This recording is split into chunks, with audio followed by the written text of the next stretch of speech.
د لوی او مهربانه الله پاک په نامه قدرمن زده کوونکو هیله لرم چې ټول روغ او جوړ اوسئ او زما سره د نن جلسې تر پایه پورې پاتې شئ.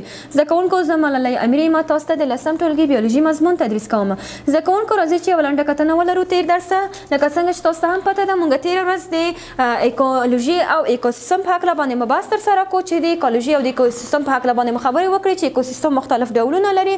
همدارنګه دا چې ایکوسیستم څه ده او ایکولوژي څه ده دا مو هم تعریفونه مو ترسره کړل او ډولونه مو د ایکوسیستم هم یو ډول د ډولونو څخه مو یو ډول هم ولوستو. نو زده کوونکو ایکوسیستمونه نظر د حیواناتو یا هم نظر د ژوندیو موجوداتو د خصوصیاتو له پلوه توپیر لري. یعنی کوم ژوندي موجودات چې په کومه سیمه کې کولی شي ژوند وکړي یا هم توافق ورسره حاصل کړي نو هغه د همغه ژوندیو موجوداتو چې ده ایکوسیستم ده. چې هر ژوندی موجود ځان ته یو خاص شی لري ایکوسیستم لري. یعنی یو ژوندی موجود چې په کوم ایکوسیستم کې توافق کړی ژوند کوي هغه نشي کولی د بل ژوندي موجود په ایکوسیستم کې چې وکړي توافق حاصل کړي یا هم ژوند وکړي. مثلا موږ مثال ورکړو چې کبان نشي کولی په وچه کې ژوند وکړي یا هم پسونه یا هم نور ژوندي موجودات چې په وچه کې ژوند کوي هغه نشي کولی په اوبو کې ژوند وکړي ځکه دوی هر یو ځان ته یو خاص ایکوسیستم لري او د خوراک لکه څنګه چې د خوراک له ډولونو څخه دوی توپیر لري چې هر یو ځان ته بېل ډول خوراک لري یا هم خاص سیستم د خوراک لري. همدارنګه د ژوند لپاره یا خاص چاپیریال هم لري چې د هر ژوندي موجود چاپیریال یا هم سیمه د اوسېدلو د هغې د ایکوسیستم څخه عبارت ده. نو زده کوونکو راځئ چې د ایکوسیستم بحث ته نور هم پراختیا ورکړو ځکه چې دا هم یو لوی بحث ده او په زړه پورې بحث ده. نو زده کوونکو ایکوسیستم ډولونه لکه څنګه چې موږ تېره ورځ هم ولوستل نو نن به هم د ډولونو په هکله باندې خبرې ترسره کړو چې زده کوونکو ایکوسیستم لکه څنګه چې موږ تېره ورځ یو ډول مو ولوستلو چې هغه د وچې ایکوسیستم و یا هم هغه ایکوسیستم چې په هغې کې هوا ګرمه وي او کوم ژوندي موجودات چې په هغې کې ژوند کوي هغه هم چې دي د همغه ایکوسیستم یا هم د تودې هوا سره توافق حاصل کړی وي. نو زده کوونکو د نن ورځې ایکوسیستم مو چې ده یا هم موضوع مو د اوبو په هکله باندې یا هم هغه ایکوسیستم چې د اوبو څخه عبارت ده. نو زده کوونکو مخکې له دې نه چې دغه بحث پیل کړو نو راځئ چې یوه لنډه ویډیو په دې هکله باندې وګورو تر څو چې تاسو هم په دې موضوع باندې په واضح شکل پوه شئ. زده کوونکو لکه څنګه چې تاسو په ویډیو کې هم وینئ کوم ژوندي موجودات چې یا هم نباتات چې دلته ژوند کوي نظر د رنګ له مخې نه یا هم نظر د ودې همدارنګه د چاپیریال له مخې نه د نور ژوندیو موجوداتو سره فرق لري یا هم توپیر لري. ګورئ زده کوونکو په دې کې کوم ژوندي موجودات چې ژوند کوي د اوبو سره توافق حاصل کړی ده هم کېدلی شي یعنی په اوبو کې یا هم په هغه ژوندي موجودات یا هم چې کوم ایکوسیستم لري د اوبو په مختلفو برخو کې کولی شي ژوند وکړي. د اوبو هغه سطحې چې لوړې دي یا هم هغه سطحې چې ډېرې ټیټې دي نو په هغوی کې چې کولی شي ژوند کولی شي. زده کوونکو د اوبو ایکوسیستم ولې د بحث وړ ده ځکه چې د ځمکې د مخ ډیره برخه د اوبو څخه تشکیل شوې ده. یعنی که چیرې مونږ د اوبو برخه یا هم هغه برخه چې د ځمکې د اوبو څخه جوړه شوې ده یا هم اوبه پکې شتون لري کومه برخه د 3/4 برخه یعنی که چیرې مونږ په 4 حصو وویشو نو 3 برخه یې چې کېږي هم 3 برخې اوبو څخه رامنځته کېږي. نو زده کوونکو د اوبو ایکوسیستم چې معمولا سمندري ایکوسیستم څخه هم عبارت ده. یعنی د اوبو په ایکوسیستم کې مونږ جهیلونه لرو همدارنګه چینې لرو او همدارنګه حوضونه یا هم سمندرونه لرو چې دغه ټول د څه څخه عبارت دي د اوبو له ایکوسیستم څخه. لکه څنګه چې قدرمن زده کوونکو مونږ تېره ورځ د ایکوسیستم د اجزاو په هکله باندې خبرې وکړې چې هر ایکوسیستم کولی شي ژوندي موجودات همدارنګه غیر ژوندي موجودات هم ولري. نو د اوبو ایکوسیستم هم همدغه ډول ده. یعنی د وچ د ایکوسیستم په ډول باندې دا هم کېدلی شي ژوندي موجودات او غیر ژوندي موجودات په دې کې هم شتون ولري. یعنی زده کوونکو د اوبو ایکوسیستم چې ده د اوبو ایکوسیستم هم ژوندي موجودات او هم غیر ژوندي موجودات درلودونکی ده چې په دې کې ژوندي موجودات زده کوونکو د لویو څخه نیولې تر کوچنیو پورې په دې کې هم شتون لري. مثلا د اوبو په ایکوسیستم کې کوم لوی ژوي چې په دې کې ژوند کوي یا هم هغه لوی حیوانات چې دي له نهنګونو څخه عبارت دي. یعنی له نهنګ څخه نیولې چې لوی حیوان شي همدارنګه تر کوچنیو حیواناتو پورې چې هغه هم پلاکتونونه دي یا هم هغه ډیر کوچني ژوي چې په دې کې ژوند کوي هغه پلاکتونونه دي چې په دې کې په د اوبو په ایکوسیستم کې شامل دي. نو زده کوونکو ژوندي اجزاوې دا د اوبو د ایکوسیستم چې دي ژوندی اجزاوې دي. همدارنګه زده کوونکو بله اجزا یا هم نورې برخې چې لري هغه چې دي آفرین غیر ژوندي اجزاوې، یعنی غیر ژوندي اجزاوې هم په دې اوبو په ایکوسیستم کې شتون لري چې غیر ژوندي اجزاوې چې دي هغه چې دي آفرین تاسو تېره ورځ هم لوستي دي چې غیر ژوندي اجزاوې چې دي لکه اوبه، نور آفرین لمر، یعنی د لمر رڼا تر کومې اندازې پورې کولی شي د اوبو په ایکوسیستم کې تیری شي یا هم ننوځي چې دا هم د غیر ژوندیو اجزاو په جمله کې راځي. همدارنګه دریمه برخه یا هم دریمه جز چې دی ده هغه د تودوخې چې ده آفرین د تودوخې درجه چې دغه غیر ژوندی اجزاوې دي چې د اوبو په ایکوسیستم کې چې دي شاملیږي. نو زده کوونکو د اوبو په ایکوسیستم کې تاسو هم پوهیږئ چې هم نباتات پکې شته او هم چې آفرین حیوانات پکې شاملیږي. نو زده کوونکو حیوانات او نباتات چې په دې کې ژوند کوي په د اوبو په ایکوسیستم کې په مختلفو برخو کې دوی شتون لري. مثلا مونږ د یعنی هغه چې د اوبو په لوړو سطحو کې دي یا هم په ښکتنیو برخو کې دي نو یو بل ته فرق هم لري. نو زده کوونکو کومې اوبه چې قطبونو ته نږدې دي یا هم هغه اوبه چې د استوا خط ته نږدې دي نو د دوی ته د تودوخې درجې په هکله باندې هم چې دا توپیر شتون لري. همدارنګه هغه ژوندي ژوي چې په دې کې شتون لري یا ژوند کوي هغه هم د هغه اوبه چې د استوا خط ته نږدې دي او هغه اوبه چې قطبینو ته نږدې دي ژوندي ژوي هم یو بل سره توپیر لري.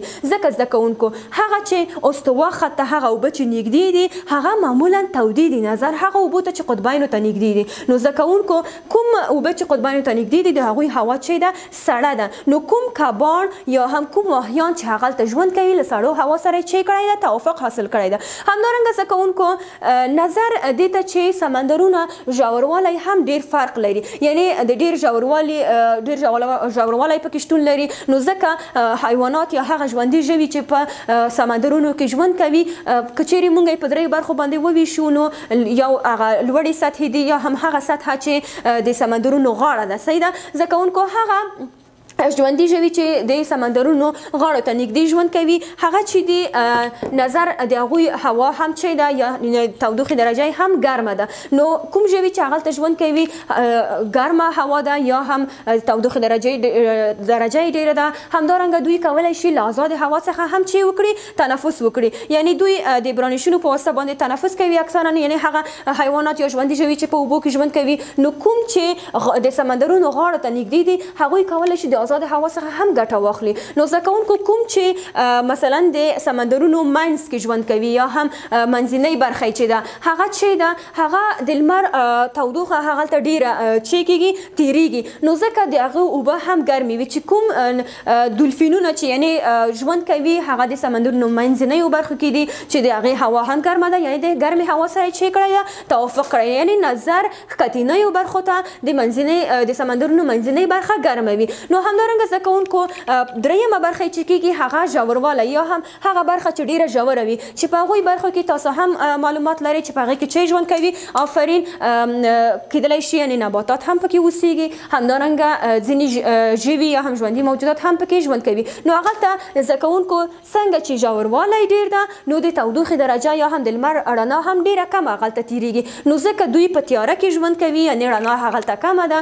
او همدارنګه د تودوخې درجه هم کمه ده. نو ځکه زده کوونکو کوم حیوانات یا هم کوم ژوي چې هغلته ژوند کوي هوا یې یخه ده یا هم سړه ده چې معمولا هغلته یعنې کیدلی شي ځینې فنجیان یا هم ځینې کبان هم هغلته اوسیږي. نو لکه څنګه چې تاسو په انځور کې هم ګورئ دا هغه ژوي دي چې په چش کې ژوند کوي، په اوبو کې ژوند کوي، یعنې د اوبو په ایکوسیستم کې په مختلفو برخو کې دوی ژوند کوي. لکه څنګه چې تاسو ګورئ همدارنګه کبان دي، همدارنګه نورې حیوانات دي یا هم نور ژوي دي چې دغه ټول دغه حیوانات چې تاسو ګورئ د سمندرونو یا هم د اوبو د ایکوسیستم په ژورو برخو کې ژوند کوي چې ما تاسو ته ویلې چې په ژورو برخو کې هوا څه ډول ده آفرین هوا سړه ده او همدارنګه د لمر د تودوخې درجه هم هغلته کمه ده یا هم رڼا د لمر کمه رسیږي. نو زده کوونکو لکه څنګه چې د اوبو ایکوسیستم چې دا موږ مختلف ایکوسیستمونه په اوبو کې هم لرو. ځکه زده کوونکو کله چې ژمی هوا سړه وي، بارانونه وریږي، ګلۍ وریږي، همدارنګه واوره وریږي، نو دغه کومې واورې چې د غرونو په سر باندې وي هغوی جریان پیدا کوي یا هم ویلې کېږي، په اوبو باندې بدلیږي، نو د دوی څخه څه جوړیږي؟ د اوبو څخه آفرین ویاله جوړیږي. نو کله چې دغه د اوبو یا هم د واوره ویلې کېږي، په اوبو باندې بدلیږي، دغه ویالې چې رامنځته کېږي، دا ویالې یو د بل سره بیا یو ځای کېږي، یعنی څو ویالې چې یو د بل سره یو ځای کې یوه چینه رامنځته کوي یا هم د اوبو یوه کوچنۍ برخه رامنځته کوي. همدارنګه زده کوونکو تاسو پوهیږئ چې د ځمکې لاندې هم اوبه شتون لري. نو کومې اوبه چې د ځمکې لاندې دي هغه که چې د ځمکې لوړو برخو ته یا هم د ځمکې سطحې ته لار پیدا کړي، نو دغه تازه اوبه بیا ځمکې ته رسیږي، د ځمکې لوړو سطحو ته، نو دغه بیا په څه باندې بدلیږي؟ آفرین په چینو باندې بدلیږي. نو د چینو اوبه هم تاسو پوهیږئ چې تازه او پاکې اوبه دي. نو په دوی کې هم چې کوم ژوندي ژوي ژوند کوي هغه له تازه هوا یا هم د کومې تودوخې څخه چې ګټه اخلي، تودوخه هم مناسبه ده. نو ځکه د چینو ایکوسیستم چې ده دا هم د تازه اوبو ایکوسیستم څخه عبارت ده. ځکه د تازه اوبو ایکوسیستم څخه عبارت ده چې دلته هم د ځمکې د لاندې برخې څخه اوبه راځي، د ځمکې سطحې ته یو ځای کېږي، او همدارنګه هغه اوبه چې د غرونو له سرونو څخه لار پیدا کوي راځي یو د بل سره ټولېږي، دا هم چې کېږي تازه اوبو باندې بدلیږي. نو ځکه کوم ژوي چې هغلته ژوند کوي هغلته کېدلی شي چرموښکۍ اوسیږي، همدارنګه کبان یا هم نور ژوندي ژوي چې په هغې کې ژوند کوي. نو دا تازه اوبو ایکوسیستم د هغوی د چاپیریال څخه عبارت دی. همدارنګه څنګه چې تاسو په انځور کې هم ګورئ، دغه چې تاسو ګورئ یو د تازه اوبو ایکوسیستم دی چې نباتات همدارنګه ژوندي ژوي نور هم پکې شتون لري چې دغه د اوبو د ایکوسیستم څخه عبارت دی. همدارنګه زده کوونکو کله چې یو ایکوسیستم رامنځته شي، نو په ایکوسیستم کې زده کوونکو ژوندي ژوي چې کوم ژوند کوي، مثلا نباتات، همدارنګه حیوانات یا هم انسانان، نو دوی یو په بل باندې تړلي دي. ځکه هر یو چې دا یو د بل د اوسېدلو ته اړتیا لري. یعنی مثلا انسانان چې دي د خپل اړتیا وړ مواد کېدلی شي له حیوانات څخه هم ګټه اخلي یا هم د حیوانات څخه لاسته راوړي، همدارنګه له نباتاتو څخه ګټه لاسته راوړي، یعنی د نباتات څخه مثلا یا هم د حیوانات څخه د خوراکي توکو په شکل باندې ورڅخه ګټه اخلي. یعنی دا هغه ایکوسیستمونه چې څو ژوندي موجودات پکې ژوند کوي یو د بل سره تړاو لري، یعنی یو د بل څخه خپل د ضرورت وړ مواد شي کوي لاسته راوړي. مثلا انسان دی چې هم د خوراک لپاره، همدارنګه د اغوستلو لپاره د حیواناتو له پوستونو څخه ګټه اخلي. نو زده کوونکو ایکوسیستم کې کوم ژوندي موجودات چې ژوند کوي یو د بل سره تړاو لري، یا هم یو زنځیر دلته رامنځته کېږي چې یو د بل څخه خپل د اړتیا مواد لاسته راوړي. همدارنګه حیوانات کولی شي د خپل ضرورت وړ مواد یا هم خوراکي توکي له نباتاتو څخه لاسته راوړي، همدارنګه نباتات له ځمکې څخه اخلي. نو ګورئ زده کوونکو دلته چې شو حیوانات، نباتات، انسانان، همدارنګه ځمکه، دوی ټول یو د بل سره چې شو اړیکه پیدا کړه، یعنی خپل د ضرورت وړ مواد چې خوراکي توکي دي، همدارنګه نور مواد له یو د بل څخه چې کوي لاسته راوړي. مثلا که چیرې په یو ایکوسیستم کې یو ژوندی موجود له منځه لاړ شي، نو دغه د دې سبب کېږي چې نور غړي د دغه ایکوسیستم له ستونزې سره مخامخ شي.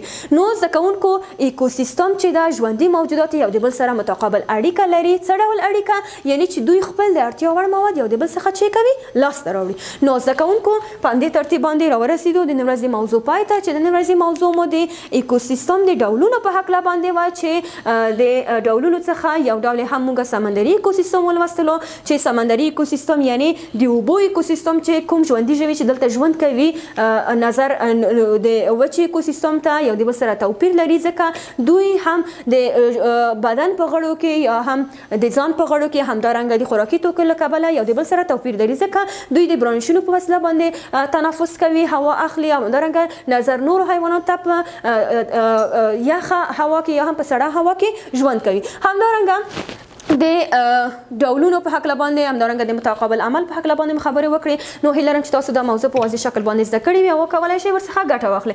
لکه څنګه چې تاسو په دې انځور کې هم ګورئ چې دا هم د ایکوسیستم یو ډول ده. نو زده کوونکو د تاسو د کورنۍ دنده هم د 102 پاڼې پوښتنې دي چې موږ اتم څپرکی پای ته ورسولو. تاسو به د څپرکي د پای پوښتنې حلوئ تر څو چې تاسو لیاقت نور هم اوچت شي. نو زده کوونکو تر بیا چې بیا هم تاسو په حضور کې حاضرېږم، تاسو ټول په مهربان الله پاک باندې سپارم. همیشه بریالي اوسئ.